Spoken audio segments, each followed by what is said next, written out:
Salut à tous, alors bienvenue pour ce nouveau tuto de pharmaco. Aujourd'hui on va parler du site d'action cellulaire. En général, un médicament aura pour but de diminuer, voire d'éradiquer les effets d'une maladie. Les cellules de l'organisme communiquent avec le milieu extérieur par l'intermédiaire de plusieurs vecteurs, tels que des protéines de transport par exemple. On peut rencontrer différents types de pompes, tels que le transport actif NAK-ATPase, le cotransport NA-glucose, ou encore les canaux ioniques, tels que le canal calcique par exemple.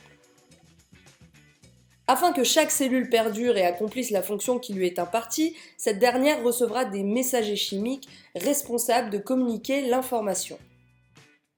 Dans le cas des neurones, ce sont des neuromédiateurs qui seront chargés de leur transmettre les informations.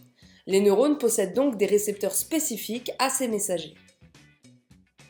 Dans le cas des glandes, ces dernières sécréteront une hormone qui rejoindra la circulation sanguine pour ensuite atteindre la cellule cible. Une médiation peut se faire aussi entre cellules proches les unes des autres, et cette médiation est qualifiée de paracrine. Les médicaments agiront donc souvent sur des composants de la fonction cellulaire.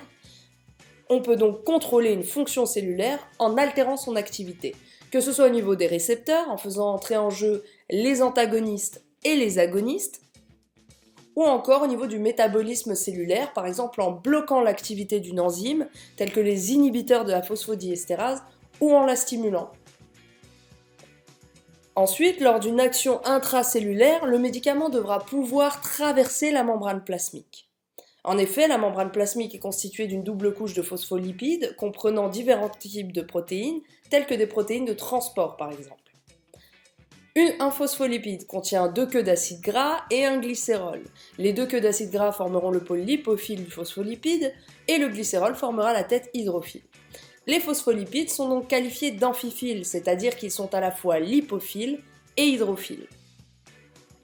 En conclusion, les molécules apolaires auront des facilités à traverser la membrane plasmique, tandis que les molécules polaires, notamment les molécules chargées, ne pourront pas franchir cette barrière à majorité hydrophobe.